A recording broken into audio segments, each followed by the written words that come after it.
the end of the Pliocene and the beginning of the Pleistocene, about 2 million years ago, Africa was a vast stage of transformation. The equatorial lands were covered by dry savannas and sparse, thorny shrubs.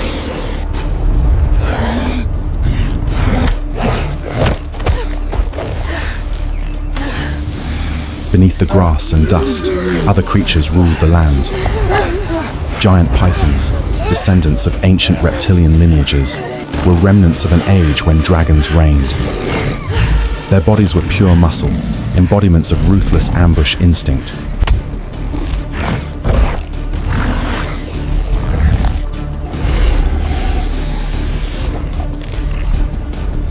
These early humans lived on the fragile boundary between emerging intellect and primal wildness. They had learned to place stones beside themselves while sleeping, a small act, yet a great leap in cognitive evolution.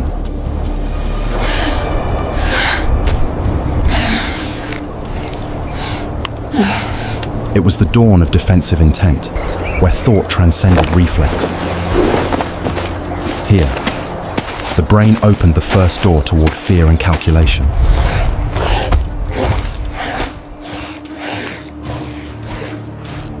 When a great beast attacked as they slept, it was not merely a tragedy of flesh and blood. It was humanity's first lesson in vigilance, in the limits of the soft body before the vastness of nature.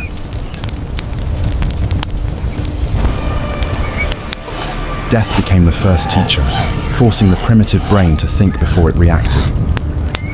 Fear was carved into the tribe's memory, a constant reminder of the need for caution before the wild.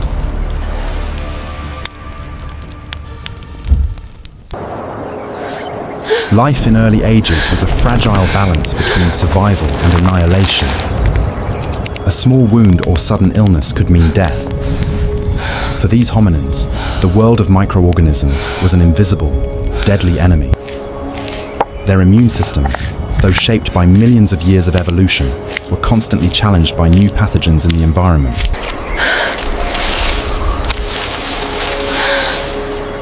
The digestive fluids of large reptiles like pythons were filled with potent enzymes designed to dissolve flesh and bone.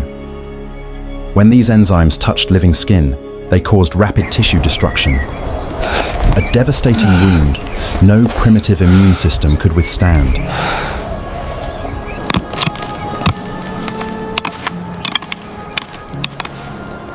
This was a brutal testament to the absence of knowledge.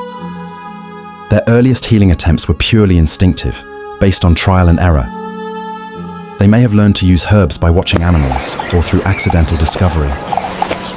Yet without proper understanding of species, dosage, or effects, such remedies were nearly useless against severe infections.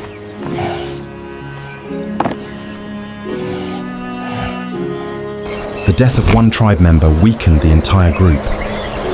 The tribe's reaction to death showed the earliest seeds of symbolic thought and ritual. Burial, even as simple as digging a shallow pit, revealed a growing awareness of the distinction between life and death, and perhaps a primitive effort to protect the body from scavengers. Though not spiritual, it was the first act of human compassion beyond life itself.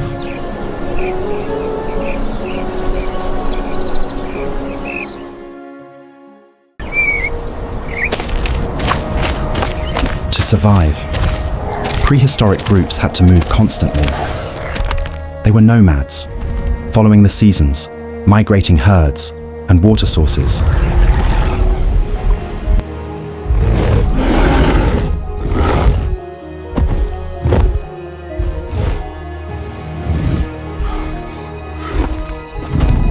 Each migration was a gamble with life.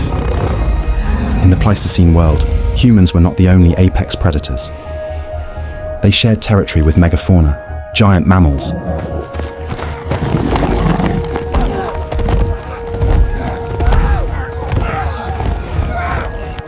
The short-faced bear, one of the largest terrestrial carnivores, was a fearsome predator. Standing over 3 meters tall on its hind legs, with incredible speed and strength, it posed a grave threat even to tool-making humans.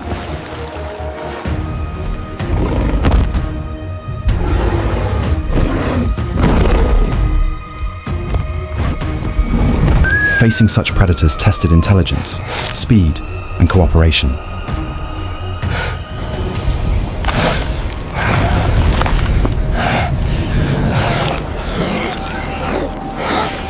Their growing brains allowed basic strategy. When danger struck, they did not flee chaotically.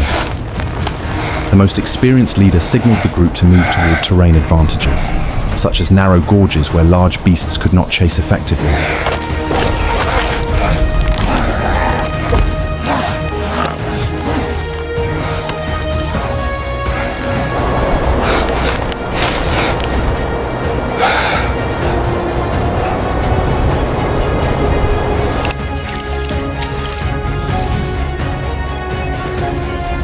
This showed nonverbal communication and a primitive social hierarchy.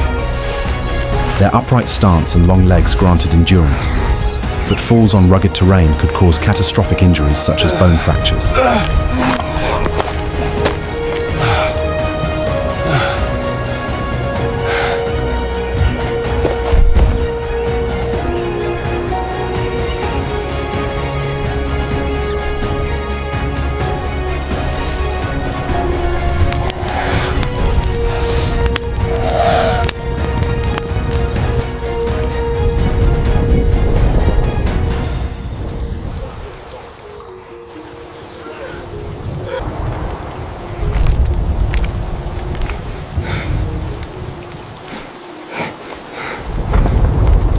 An open fracture was nearly a death sentence in prehistory. The wound tore through skin and muscle, exposing bone and inviting infection from soil, water, and air.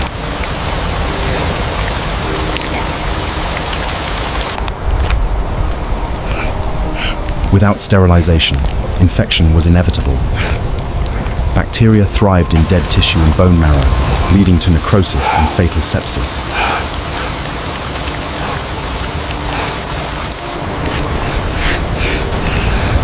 Yet the act of caring for an injured member revealed something profound: empathy and altruism. Instead of abandoning the wounded, they tried to heal them.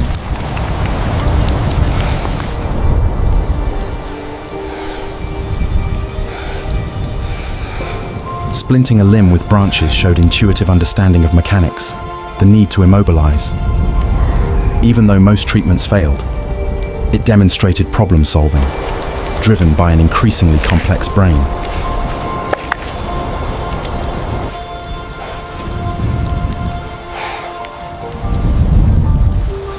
Applying hot stones to wounds was a desperate attempt to stop bleeding or burn away rot, an early form of cauterization.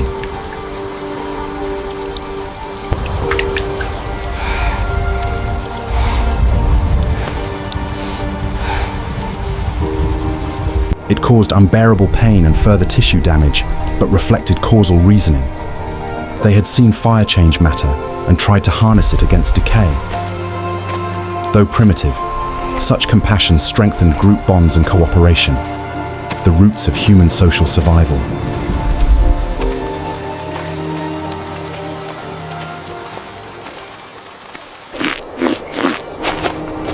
Infectious disease was one of nature's harshest selective forces on social species.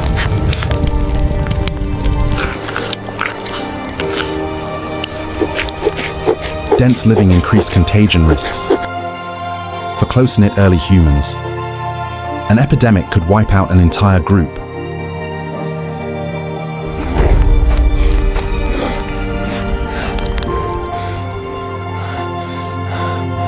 Scabies here may refer to any skin infection, bacterial, viral, or parasitic.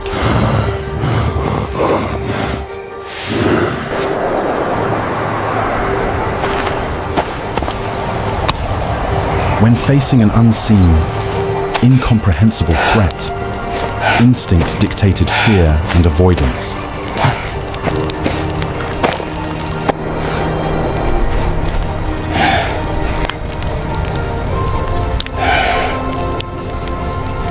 Expelling a sick member, though cruel, was a tragically effective form of primitive quarantine.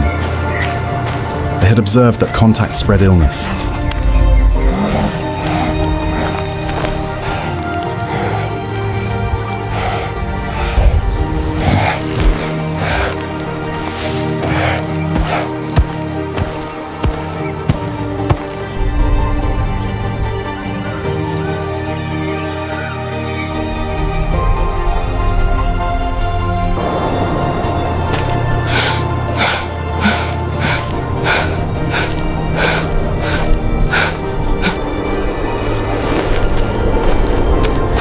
This decision created internal conflict. Compassion clashed with the survival instinct to protect the group, especially children, the future of the tribe. Prioritizing the many over the one was evolution's cold arithmetic.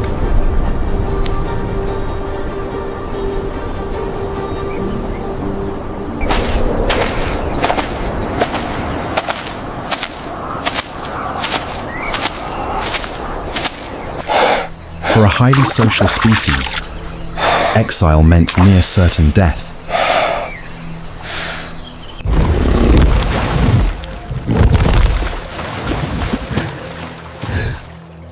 Alone, one lost protection, knowledge sharing, and care.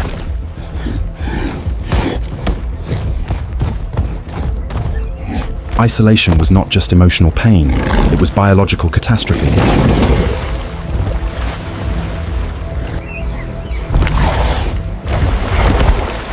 River ecosystems, though rich, were perilous.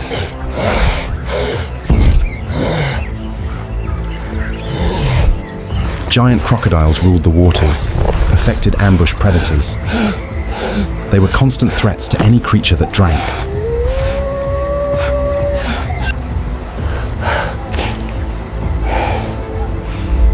This encounter highlighted a truth. Human strength lay not in individual power, but in cooperation and intellect.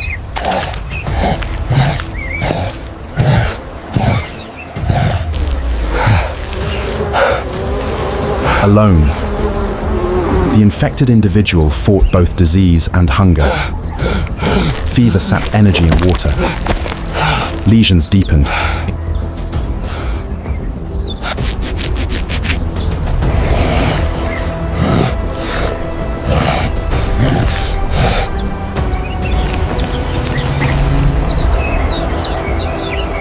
Inviting secondary infections.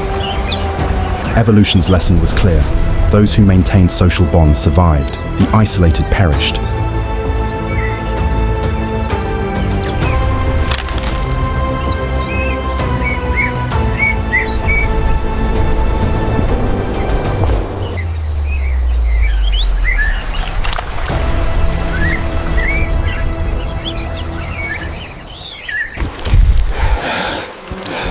Sometimes, survival emerges from observation.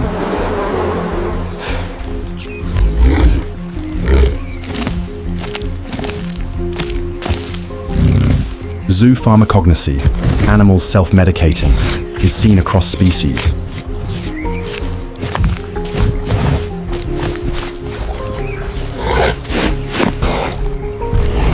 They consume plants, clays, or minerals to fight parasites, detoxify, or heal.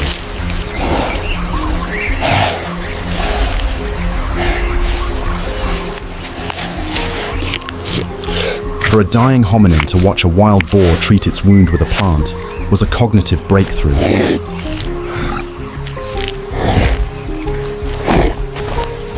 It required associative reasoning, linking the animal's behavior with recovery, and imitating it.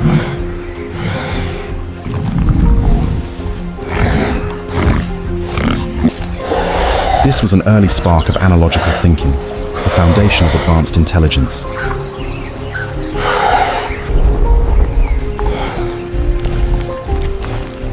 Discovering medicinal plants marked a turning point, the dawn of herbal medicine.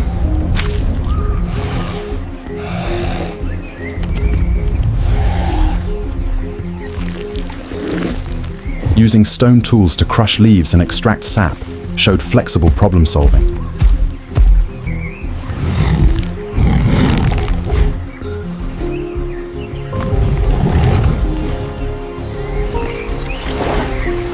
Knowledge had become a new kind of power, one that could save not just the self, but the group.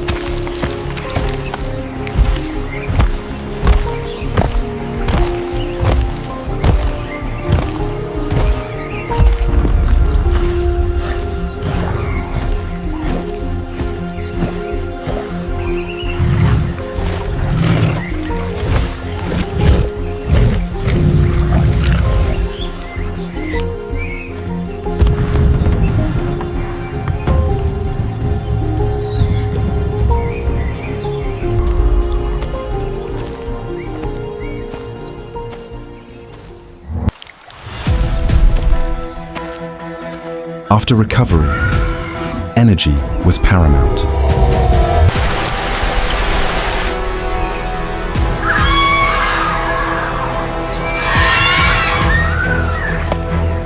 Early humans had opportunistic diets: meat, plants, roots, and especially eggs, rich in nutrients vital for healing and brain energy.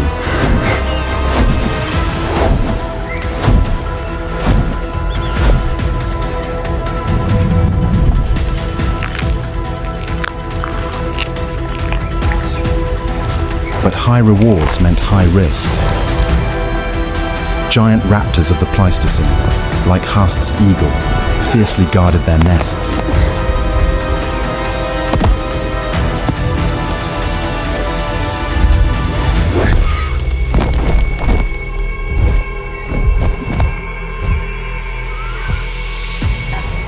Climbing for eggs required strength and courage, a delicate balance between risk and reward.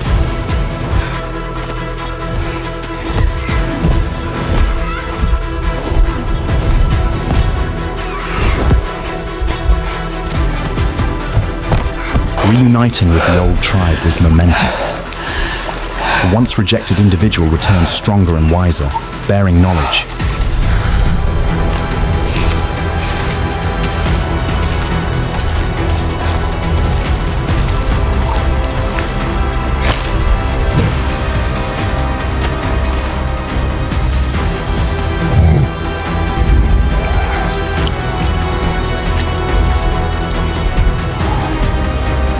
The tribe's shock, fear, and curiosity set the stage for a powerful moment of reintegration, a meeting of past and future, where knowledge could change destiny.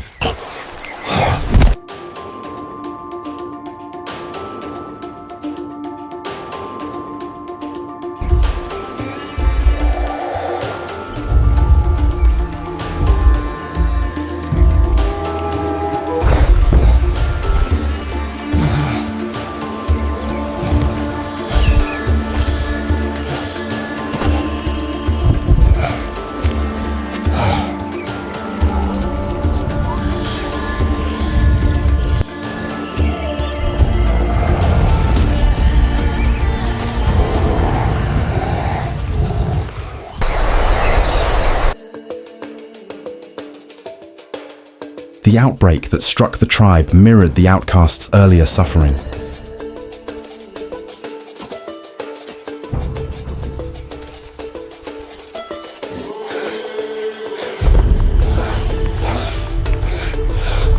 Nature's cruel circle closed. The once strong tribe now lay weakened.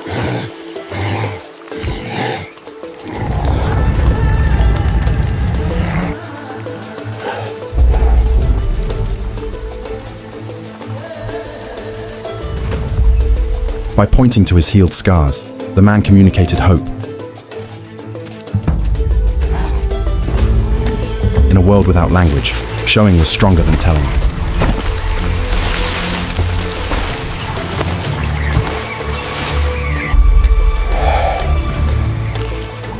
The scars proved survival, proof that disease could be overcome.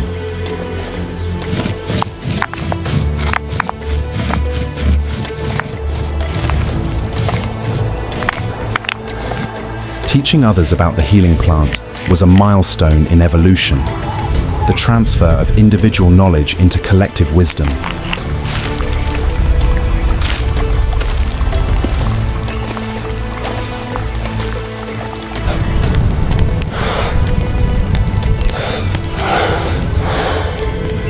This was the first act of cultural transmission, the birth of shared knowledge that would shape human civilization.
Once disease subsided, the tribe turned to a greater challenge: hunting.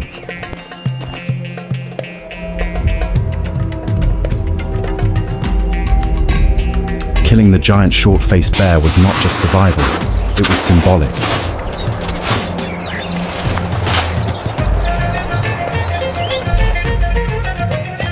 It reclaimed dominance over nature and erased fear.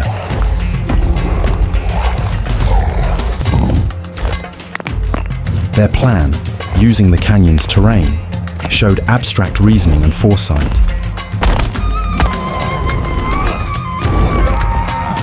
Drawing patterns on the ground to communicate tactics marked the beginning of spatial and symbolic thought.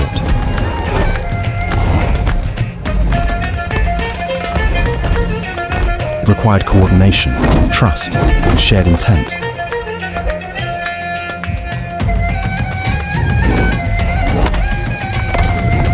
The successful hunt crowned the power of cooperation and tools.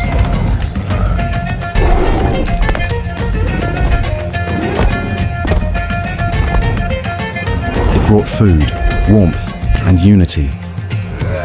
Covering the sick with bear hides reflected empathy and fairness, moral cohesion emerging in the tribe.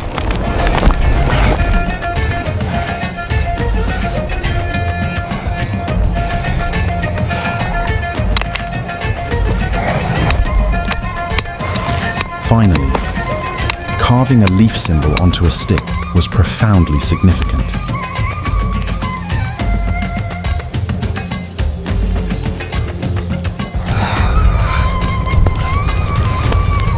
The dawn of art, symbolism, and externalized memory.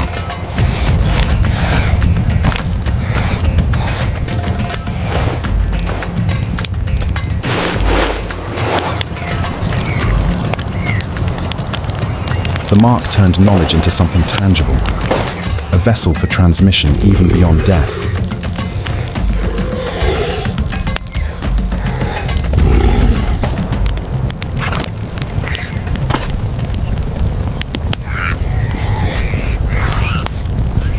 It was the birth of material culture, the spark that would lead to writing, cave art, and human civilization.